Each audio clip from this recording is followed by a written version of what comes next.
और अभियत से जुड़ी 10 बड़ी ब्रेकिंग न्यूज आपको बताते हैं। युद्ध के मैदान में इस वक्त क्या हो रहा है। इजराइल में हमास के नरसंहार के 1 साल पूरा होने पर शोक सभा का आयोजन किया गया। हजारों लोग नोवा म्यूजिक फेस्टिवल स्थल पर पहुंचे। 1200 मृतकों में बड़ी संख्या में लोग नोवा से ही थे। बंधक बनाए गए लोगों में से 40 लोग नोवा फेस्टिवल से थे जो इसमें शामिल हुए। देखिए किस तरह से बड़ी संख्या में लोग यहां पर पहुंचे और 1 साल पूरा होने पर यहां पर श्रद्धांजलि दी। एक शोक सभा का आयोजन किया गया था उस जगह पर जहां पर नोवा फेस्टिवल हो रहा था, जिस पर हमला किया गया था हमास द्वारा। दूसरी बड़ी खबर यह कि इजरायली सेना ने यरूशलेम में छापा मारा है। कलंदिया शिविर पर यह छापा मारा गया। कई फिलिस्तीनी नागरिकों को यहां से गिरफ्तार किया गया है। ये देखिए तस्वीरें सामने आई हैं। कलंदिया शिविर है यरूशलेम में, जहां पर कई फिलिस्तीनी नागरिकों को छापा मारने के बाद इजरायल ने गिरफ्तार किया है। युद्ध की तीसरी बड़ी खबर यह कि हमास ने इजराइल के तेल अवीव पर कई रॉकेट दागे हैं। हमले के बाद तेल अवीव में बजे हैं अलर्ट सायरन। अल कस्साम ब्रिगेड ने कहा है कि रॉकेटों की बैराज भेजी है हमने। देखिए किस तरह से रॉकेट दागे गए।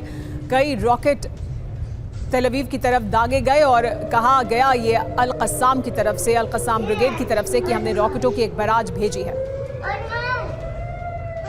चौथी बड़ी खबर यह कि इजराइल ने लेबनान में और सेना को भेज दिया है। इजरायली सेना की तीसरी डिवीजन लेबनान भेजी गई है। लेबनान में टारगेट आधारित हमले जारी हैं, ये कहा है इजरायली डिफेंस फोर्स ने।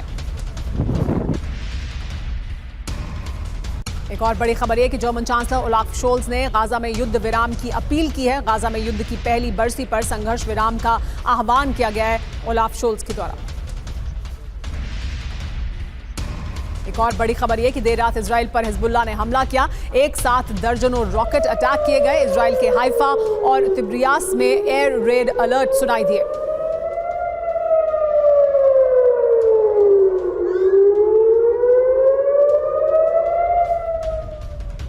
हाइफा की सड़कों पर रॉकेट से अटैक किया गया। हमले के बाद कई गाड़ियों को नुकसान पहुंचा है। सड़क से मलबा हटाने का काम शुरू कर दिया गया है। देखिए हमले के बाद किस तरह से कई गाड़ियों को नुकसान हुआ और यहां सड़क से फिर मलबा हटाने का काम शुरू किया गया।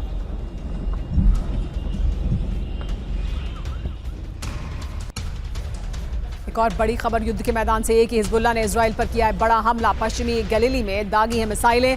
कई गाड़ियों में इसकी वजह से आग लग गई। कई इमारतों को इसकी वजह से नुकसान पहुंचा है। लेकिन देखिए किस तरह से ये जो इलाका है जहां पर हमला किया गया है वो गलीली का इलाका है, जहां पर कई मिसाइलें दागी गई। पश्चिमी गलीली है जहां पर ये मिसाइलें दागी गई हैं। हिजबुल्लाह का ये हमला था इजराइल पर, जिसमें कई गाड़ियों में आग लग गई, कई गाड़ियां क्षतिग्रस्त हो गई हैं। युद्ध के मैदान से अगली बड़ी खबर यह कि इजराइल के रिहायशी इलाकों में बड़ा हमला किया गया। रिशोन लेजियन समेत कई इलाकों में बमबारी की गई है। कई इमारतों में आग लगी है। भारी तबाही की खबर सामने आ रही है। तो देखिए ये है इलाका, यहाँ पर इजराइल के रिहायशी इलाकों में भी बड़ा हमला किया गया है।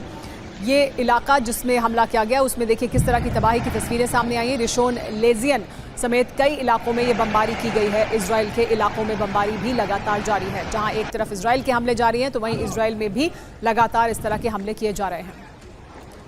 एक और बड़ी खबर हिजबुल्लाह के हमले से जुड़ी हुई। हिजबुल्लाह ने इजराइल पर फादी मिसाइलों से हमला किया है।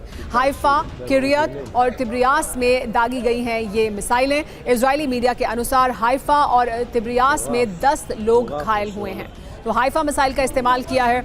इजरायली मीडिया के अनुसार जो जानकारी मिल रही है, हाइफा और तिब्रियास में 10 लोग इस हमले में घायल हुए हैं। हिजबुल्लाह ने हाइफा मिसाइल का इस्तेमाल किया है।